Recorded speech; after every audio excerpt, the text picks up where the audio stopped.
안녕하세요. 김용진 목사입니다. 이 영상은 성경 통독하시는데 도움을 드리기 위해 마련한 영상입니다. 통독을 하면서 익숙하지 않은 배경과 내용들로 인해 어려움을 겪는 성도분들이 조금이나마 도움이 될까 싶어 마련한 것인데요. 조금만 관심을 기울이시면 읽으시는데 유익이 있을 겁니다. 그럼 오늘 읽을 부분에 대한 안내를 해드리겠습니다.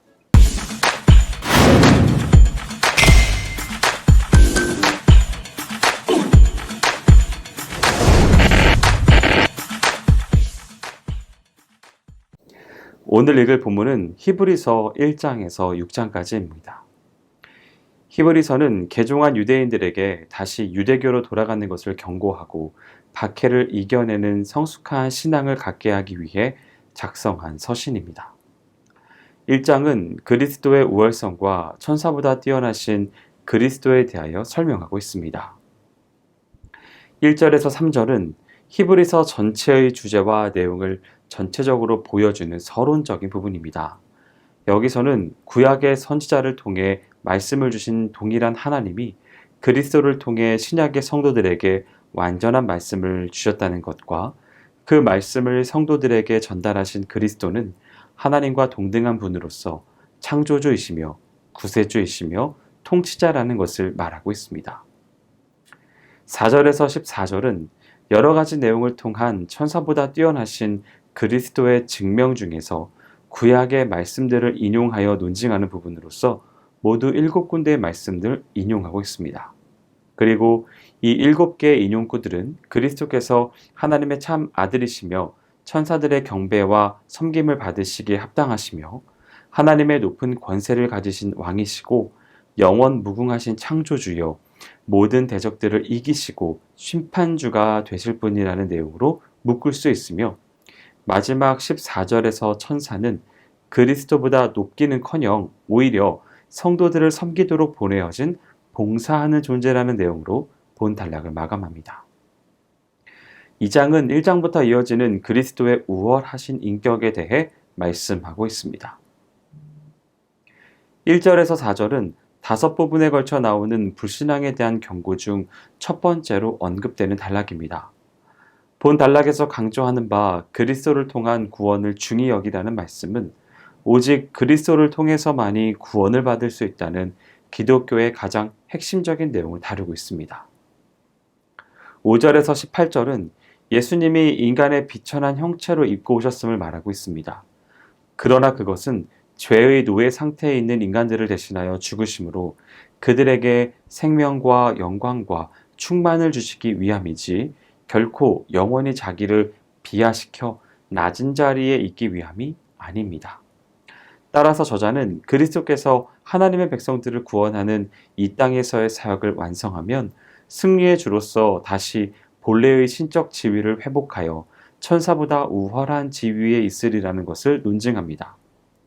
그리고 저자는 또한 이것을 논증하면서 인간을 대표해서 인간의 몸을 입으시고 이 땅에 오신 그리스도는 앞으로 언급될 대제사장으로서의 직무를 감당할 기초를 완전히 닦아 놓으셨다는 것을 독자들에게 암시하고 있습니다. 한편 저자가 이처럼 그리스도가 성육신하시고 고난받으시고 죽으신 것은 자기 백성의 구원을 위한 목적을 지닌다는 것과 시간적으로도 한시적 비하이며 영원한 비하가 아니라는 것을 논증하는 것은 당시 유대인들이 성육신하신 그리스도는 비천한 인간의 몸을 입고 있으므로 천사보다 못한 존재이거나 못한 존재가 되었다고 주장하기 때문에 그 오해를 불쑥시키기 위함이었습니다. 3장은 1장부터 이어지는 그리스도의 우월하신 인격에 대해서 계속적으로 다루고 있습니다. 1절에서 6절은 그리스도가 모세보다 우월하시다는 것을 논증하는 단락입니다. 유대인들에게 있어 그리스도가 모세보다 우월하시다는 저자의 주장은 매우 중요한 것으로 들려졌습니다. 왜냐하면 모세는 유대민족을 애굽에서 이끌어내어 유대인들로 하여금 선민임을 인식하게 하고 하나님과 직접 대면하여 하나님으로부터 율법을 받아 이를 전달하여 그것을 유대인의 삶 자체로 만든 유대인의 의식과 생활에서 뗄래야 뗄 수 없는 위대한 인물이었기 때문입니다. 따라서 저자는 그리스도가 모세보다 우월하시다는 것을 논증하는 것이 중요하였습니다. 이와 관련하여 모세는 하나님의 집의 일부분에 지나지 않으나 그리스도는 그 집을 지으신 자이며 모세는 하나님의 집에서 부리는 사환으로 일하지만 그리스도는 하나님과 함께 그 집을 다스리는 아들로서 일한다고 말씀합니다. 7절에서 19절은 그리스도가 구체적으로 어떠한 이유 때문에 모세보다 우월한지를 논증하는 단락입니다. 본 단락 안에는 성공한 그리스도가 실패한 모세보다 우월하시다는 역사적이고도 실제적인 예증이 언급되어 있는 동시에 그것을 근거로 하여 신약의 성도들은 그러한 옛 이스라엘 백성이 행한 불순종을 본받아 행하여 하나님의 안식에 들어가지 못하는 심판 아래 있지 않도록 하라는 경고의 내용이 복합적으로 기술되어 있습니다.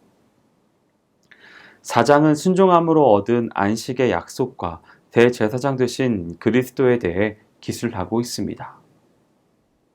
1절에서 13절은 인간이 아직 말소되지 않은 안식의 소망을 붙들고 적극적인 자세로 순종하면 영원한 하나님의 나라에 들어갈 수 있다는 소망을 주며 또한 들어갈 것이라는 확신을 주고 있습니다.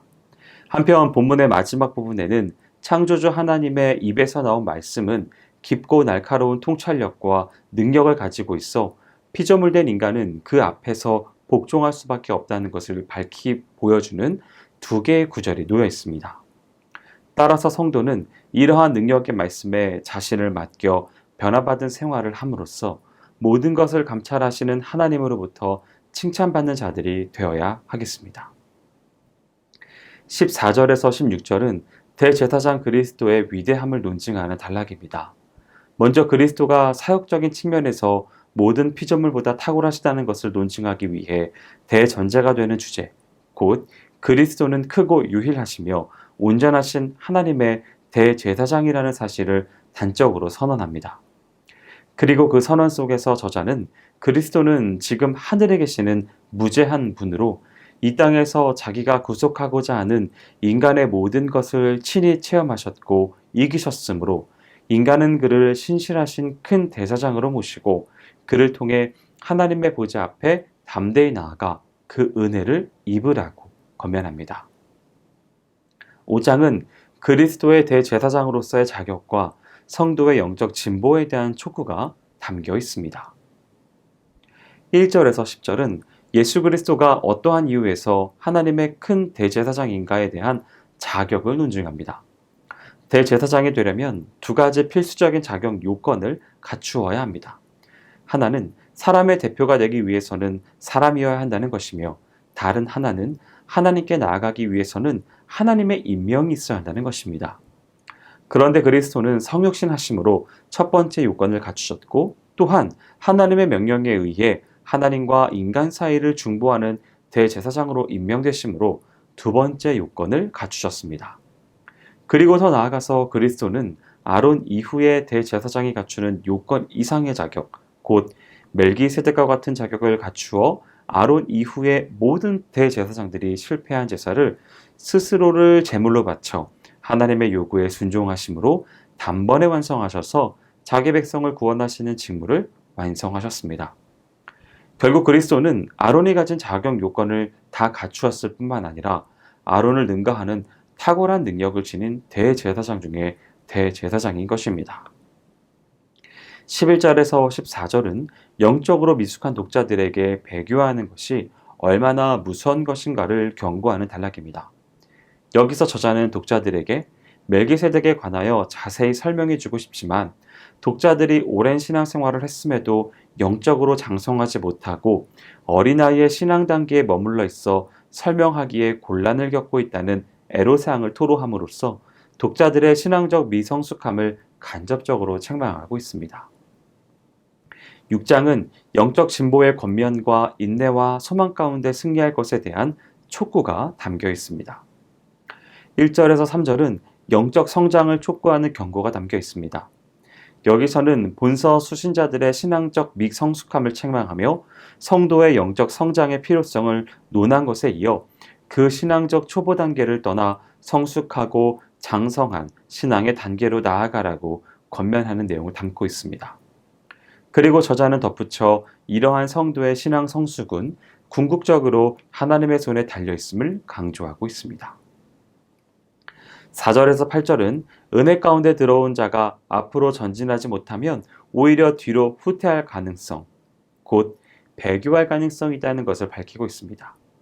이를 통해 신앙적 미성숙의 단계에 있는 것이 얼마나 위험한 것인가를 경고해주는 동시에 만일 기독교에 몸담았던 자가 배교하게 되면 그리스도를 2번 죽이는 죄를 저지르는 것이므로 하나님의 저주를 받아 다시는 회복할 기회가 없는 영원한 형벌을 받게 되리라는 사실을 경고함으로써 독자로 하여금 배교에 빠지지 말고 영적으로 성장하도록 결심하게 하는 효과를 주고 있습니다. 9절에서 20절은 독자들을 격려함으로써 새로운 희망을 북돋아주고 있습니다.